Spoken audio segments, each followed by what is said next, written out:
Hello class, this is Gilbert Brown talking to you about discussion board number 7.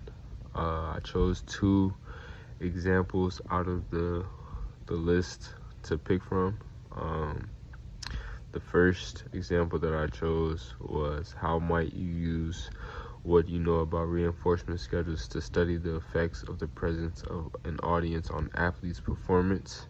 And the next one was identify a behavior you engage in that you would like to change, and how could you use the schedules of reinforcement to help you modify your behavior. So the first one, using reinforcement schedules to study the effects of audience on athletes' performance. Just a quick note on that. Reinforcement schedules play a critical role in shaping behavior, and they can provide valuable insight into how the presence of an audience may impact athletes' performance. Essentially, reinforcement schedules determine the frequency of consistency with which behavior is setting. We can use reinforcement schedules to examine how athletes perform under different conditions based on the type and timing of reinforcement they receive, especially when an audience is involved. So I wrote down a few examples of reinforcement schedules. A fixed ratio schedule. This occurs when reinforcement is provided after a specific number of correct responses. For example, if an athlete is rewarded after every 10 successful shots, the athlete knows exactly how many successful attempts are required to get a reward.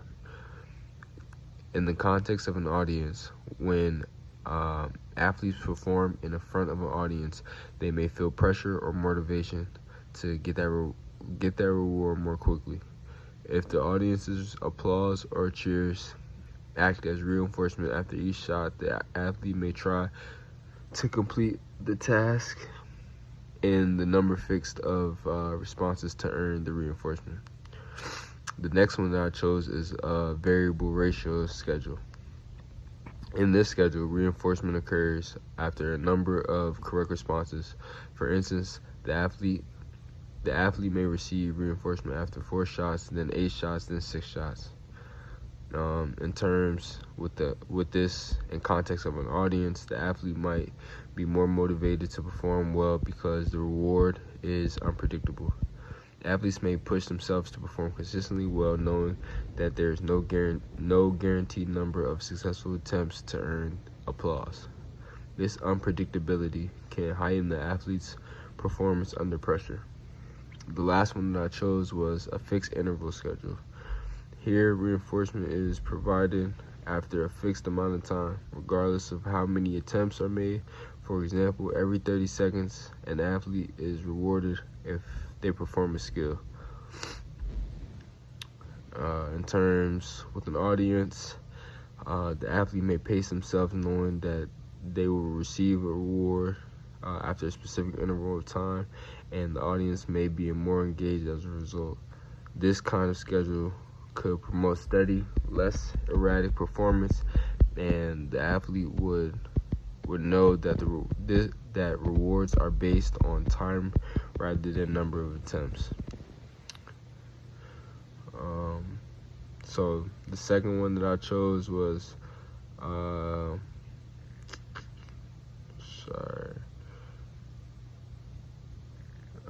trying to get to my notes. Using schedules of reinforcement to change a behavior. So my notes on these are to focus on modifying a personal behavior using reinforcement schedules. Let's say you want to change the habit of procrastination when it comes to completing tasks like studying for exams or working on projects. You can use a reinforcement schedule to help gradually shape this behavior. An example of a reinforcement schedule to use for procrastination would be studying for 30 minutes each day instead of procrastinating and waiting until the last minute to study. One thing that I wrote down for this example is a step-by-step plan using schedules of reinforcement. Fixed ratio schedule.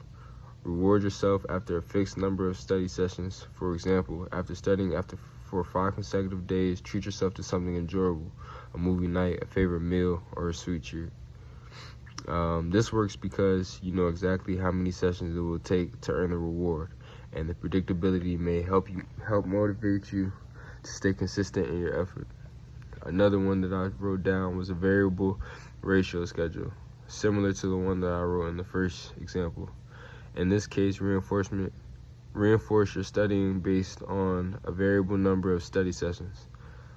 The unpredictability of when you will receive the reward may encourage you to study more consistently and not procrastinate, since you don't know exactly when the reward will come.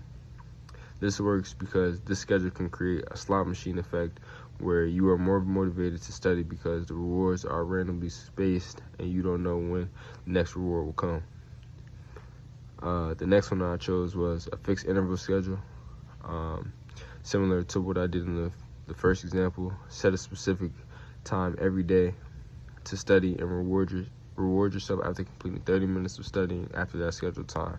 For example, after every week of consistent studying at that time, give yourself a reward like a relaxation day or time spent doing something that you enjoy doing. The fixed interval makes it easier to form a habit as the time is set and predictable, and the reward is tied to the completion of the task within the scheduled time. The last one that I chose was a variable interval schedule. Set up rewards to occur randomly based on the time you might study at various times throughout the week or day.